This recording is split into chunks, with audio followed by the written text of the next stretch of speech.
Stay tuned. This is Erhard Ruettimann. I am the founder of Personal Breakthrough Academy and the CEO of Communication Partners. And welcome to video number 8 in our Personal Breakthrough series. Congratulations, you really made it. Reaching step number 8 means that you really have overcome the most important part of the difficulties. Because from step number 8 on, we are building the foundation for a new good habit. Maybe you remember that I used this memory hook, the TRANSFORMula, which explains the 9 steps in the personal breakthrough process. And each and every letter stands for one of the steps so that you can remember it much easier. Let me just go through the previous 7 steps very quickly. Step number 1, task. Know what your task is. What is my task? Ask yourself, what is my task? Acknowledge that you have a task. As you know, I prefer the word task instead of using problem, because problem kind of takes energy away from you, because it's only a problem if you consider it as a problem. If you just look at it as a task, try to be more or less neutral, that gives you much more energy. Step number 2 is R is resistance. Accept your resistance. We are human beings, and whenever we have to change something, we have to get out of our comfort zone, and it's just normal that we don't feel very well while doing that. So there is a natural resistance that keeps us away from moving on. So accept that and understand this is just normal. Next step is analyze your emotions. By analyzing your emotions, you really start to go deep. You understand what it is that makes you feel so bad, what it is that keeps you away of moving forward. Maybe it's fear, maybe it's something else. You feel bad, or you don't want to be humiliated in public. Whatever it is, acknowledge it, look at it, it's just an emotion. And next step is step number 4, which is the notice, which is a very important step. Notice how you react and learn to understand your reaction. Because when emotions come up, it's very normal that we just tend to react in a certain way, and probably not in the best way.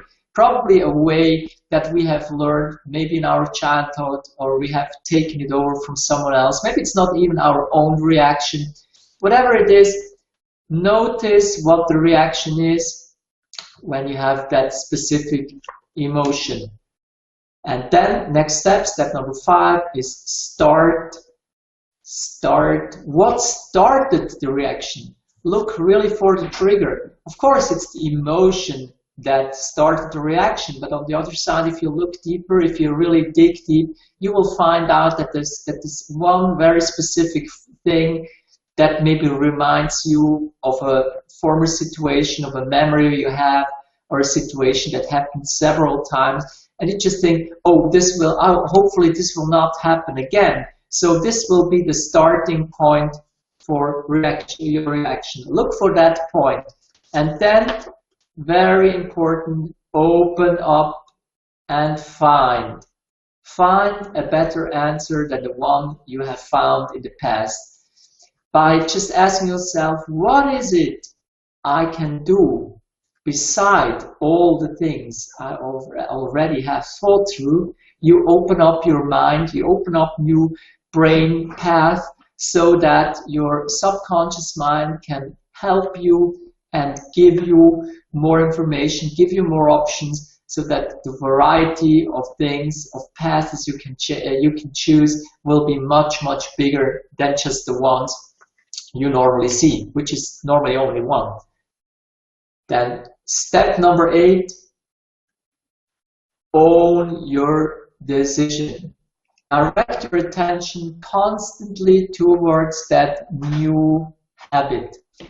Because if you found the better answer, if you know this would be a much better reaction to that situation, really own it.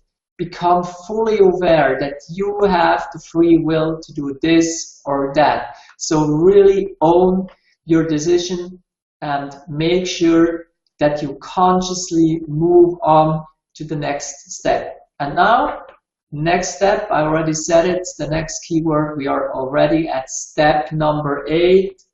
Step number 8 is repeat. Repeat the right reaction until it becomes permanent, a good habit. Maybe you've heard the saying that repetition or practice makes perfect, but that's not really true, because practice doesn't make perfect, because if you practice the wrong thing, which is exactly what happens in this change process, we practice the wrong thing again and again and again until it becomes a habit. And it's not a habit that really serves us. We can really say it's a bad habit, because it doesn't bring us to the point where we want to be.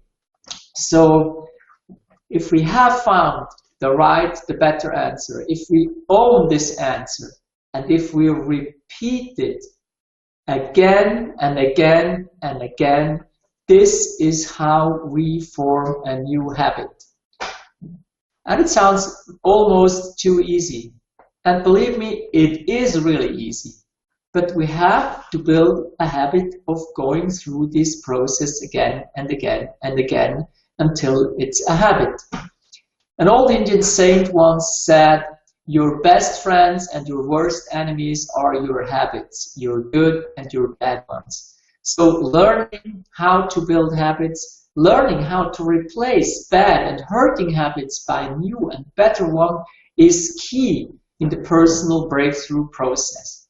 And believe me or not, learning to go through that step again and again and again was imperative for me to be able to get from being paralyzed to learn to walk again and to lead a happy and fulfilled life. That was really difficult, because I didn't really see the 9 steps, you know. At that point of time, I was going forward, backward, between steps, back to number 4, then back to number 2, then forward to number 7. And it took me some time until I really found out these are the 9 steps that help me to build a good and strong habit. And I call it, as you know, I call it the TRANSFORMula. Train it. Maybe you can even make it better. Maybe you can add a step. Maybe you can take a step away, whatever serves you.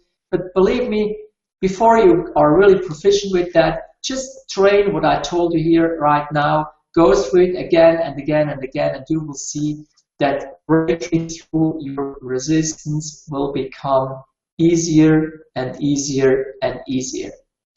It will be never without effort, because you really have to consciously grab that moment where you have a choice, make the right decision, own the decision, and then repeat it again and again and again. In the meantime, I hope that you found it so valuable, the TRANSFORMula process, that you want to become a part of the community. You can do that by going to my Facebook fan page, which is facebook.com/personalbreakthroughsecrets. Like the page, become a member of our community, share your experiences with others, learn from others, and just realize that it's much, much easier if we have the right environment, the right people around us, the right tips, the right experiences shared with each other. That will bring you much closer to your personal breakthroughs. And I promise you, if you go through that again and again and again, your breakthroughs will not become perfect, but they will become permanent. Thank you very much for being here with me today, and looking forward to see you on the last video, video number 9, where we talk about the last step in the TRANSFORMula process. Thank you and have a wonderful day.